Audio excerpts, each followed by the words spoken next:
خود شیخ عبد القادر جیلانی رحمۃ اللہ علیہ، عظیم ترین ولی، آپ نے ذکر کیا راضی با رضا راضی با قضا۔ جو تیرے جو بظاہر دنیا داری کے مطابق مفاد کی بات آ رہی ہے، تیرے فائدے کی بات آ رہی ہے، اس پہ تو سارے ہی راضی ہوتے ہیں، ہر زمانے میں لوگ اس پہ راضی ہوتے ہیں، مگر جو تیرے نقصان کی بات آ رہی ہے اس پہ بھی اتنا ہی راضی ہونا ہے جتنا کہ رضا پر۔ اگر اس پر آدمی اتنا راضی نہیں ہوتا، اس کا مطلب یہ ہے کہ وہ ناشکروں میں ہے۔ صبر کی بات تو آگے ہے۔ شکر گزاری کا طریقہ یہ ہے کہ جو کچھ بھی آئے، پازیٹیو آئے نیگیٹو آئے، جو اللہ کی طرف سے آ رہا ہے وہ آپ کو ہر حال میں قبول کرنا ہے، خوش دلی کے ساتھ۔ اگر آپ اس میں بوجھ محسوس کر رہے ہیں تو شکر سے آؤٹ ہو گئے۔ ہمارے یہی طریقے ہیں جو ہم کمزور لوگ ہیں اور دین سے دور ہو گئے ہیں، اللہ سے دور ہو گئے ہیں۔ اگر تو اللہ میری خواہش پوری کر دے تو میں شکر گزار بندہ، اور اللہ اگر میری خواہش کے مطابق نہ کرے، اپنی خواہش پوری کرے، تو میرا جو ہے شکر وہ کہاں جاتا ہے؟ اصل شکر کیا ہوتا ہے؟ اصل شکر کیا ہوتا ہے؟ مالک کی طرف سے جو چیز آئے، مالک کی طرف سے جو چیز آئے اس کو انعام سمجھنا۔ وہ انعام ہے، وہ نعمت ہے، تو جب اس کی طرف سے آنے والی ہر چیز کو آپ نعمت سمجھیں گے تو آپ شکر میں ہی رہیں گے، صبر تک پہنچیں گے ہی نہیں۔ اب آپ دیکھیے ابراہیم خلیل اللہ ہیں، چتا جلائی جا رہی ہے، آگ بھڑکائی جا رہی ہے، کہا اللہ سے اس کو بجھا دے؟ کہا فرشتوں سے کہ تم اس کے بجھانے کا بندوبست کر دو؟ کیونکہ وہ خوب جانتے تھے کہ یہ میرے اللہ کی طرف سے ہے۔ جو چیز اللہ کی طرف سے ہے اس کا قبول کرنا شکر ہے۔ اللہ نے خود ہی اس آگ کو میٹ دیا، اللہ کے رسول نے، ابراہیم خلیل اللہ نے اللہ سے درخواست نہیں گزاری۔ پھر آپ دیکھیں کہ کہا جا رہا ہے کہ بیٹے کو ذبح کر دے۔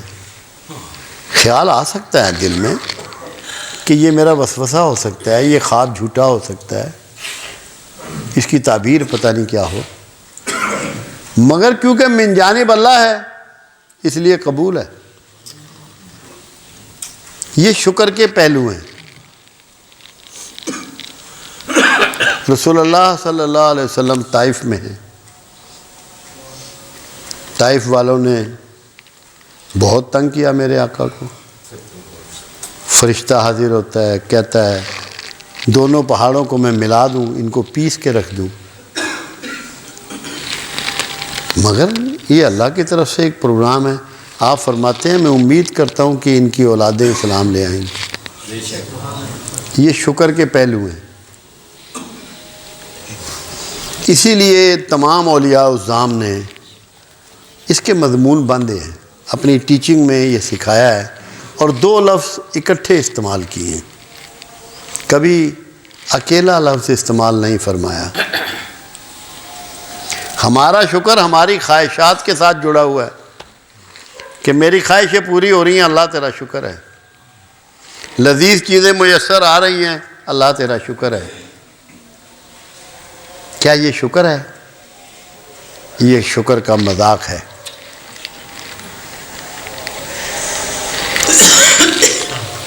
شکر کی جو روح ہے نا وہ سمجھ لیں۔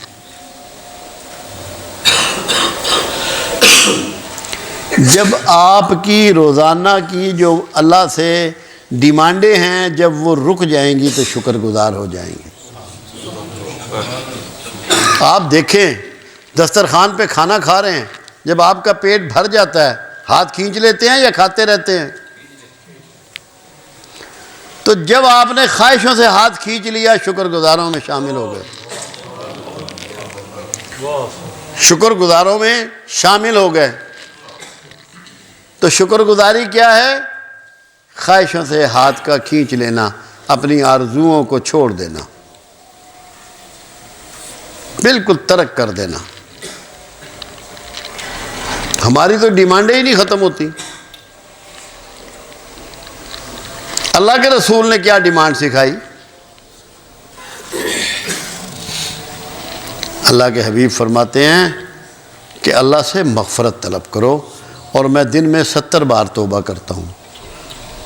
عرب میں 70 سے مراد ہوتی ہے لاتعداد، کہ میں دن میں لاتعداد مرتبہ استغفار کرتا ہوں۔ اور شکر کیا ہے؟ اور اس کے علاوہ شکر کیا ہے؟ جب تیری فرما برداری خداوند میں اضافہ ہو جائے تو شکر گزاروں میں شامل ہو جاتا ہے۔ ہمارا کام نہیں ہوتا، دعائیں کر رہے ہیں، کام نہیں ہو رہا، عبادت بھی چھوڑ دیتے ہیں، صدقہ خیرات کرنا بھی چھوڑ دیتے ہیں، اللہ کی راہ میں خرچ کرنا چھوڑ دیتے ہیں، اللہ کی مخلوق کی خدمت چھوڑ دیتے ہیں، ہم فرما برداری ترک کر دیتے ہیں۔ آپ کی خواہشیں پوری ہوں نہ ہوں، فرما برداری میں اضافہ شکر ہے۔ اصل شکر کیا ہوتا ہے؟ اصل شکر کیا ہوتا ہے؟ مالک کی طرف سے جو چیز آئے، مالک کی طرف سے جو چیز آئے اس کو انعام سمجھنا۔ وہ انعام ہے، وہ نعمت ہے۔ تو جب اس کی طرف سے آنے والی ہر چیز کو آپ نعمت سمجھیں گے تو آپ شکر میں ہی رہیں گے، صبر تک پہنچیں گے ہی نہیں۔ اب آپ دیکھیے ابراہیم خلیل اللہ ہیں، چتا جلائی جا رہی ہے، آگ بھڑکائی جا رہی ہے، کہا اللہ سے اس کو بجھا دے؟ کہا فرشتوں سے کہ تم اس کے بجھانے کا بندوبست کر دو؟ کیونکہ وہ خوب جانتے تھے کہ یہ میرے اللہ کی طرف سے ہے۔ جو چیز اللہ کی طرف سے ہے اس کا قبول کرنا شکر ہے۔ اللہ نے خود ہی اس آگ کو میٹ دیا، اللہ کے رسول نے، ابراہیم خلیل اللہ نے اللہ سے درخواست نہیں گزاری۔ پھر آپ دیکھیں کہ کہا جا رہا ہے کہ بیٹے کو ذبح کر دے۔ خیال آ سکتا ہے دل میں کہ یہ میرا وسوسہ ہو سکتا ہے، یہ خواب جھوٹا ہو سکتا ہے، اس کی تعبیر پتہ نہیں کیا ہو، مگر کیونکہ من جانب اللہ ہے اس لیے قبول ہے۔ یہ شکر کے پہلو ہیں۔ رسول اللہ صلی اللہ علیہ وسلم طائف میں ہیں، طائف والوں نے بہت تنگ کیا میرے آقا کو۔ فرشتہ حاضر ہوتا ہے، کہتا ہے دونوں پہاڑوں کو میں ملا دوں، ان کو پیس کے رکھ دوں، مگر یہ اللہ کی طرف سے ایک پروگرام ہے۔ آپ فرماتے ہیں میں امید کرتا ہوں کہ ان کی اولادیں اسلام لے آئیں گی۔ یہ شکر کے پہلو ہیں۔ اسی لیے تمام اولیاء الظام نے اس کے مضمون باندھے ہیں، اپنی ٹیچنگ میں یہ سکھایا ہے، اور 2 لفظ اکٹھے استعمال کیے ہیں، کبھی اکیلا لفظ استعمال نہیں فرمایا۔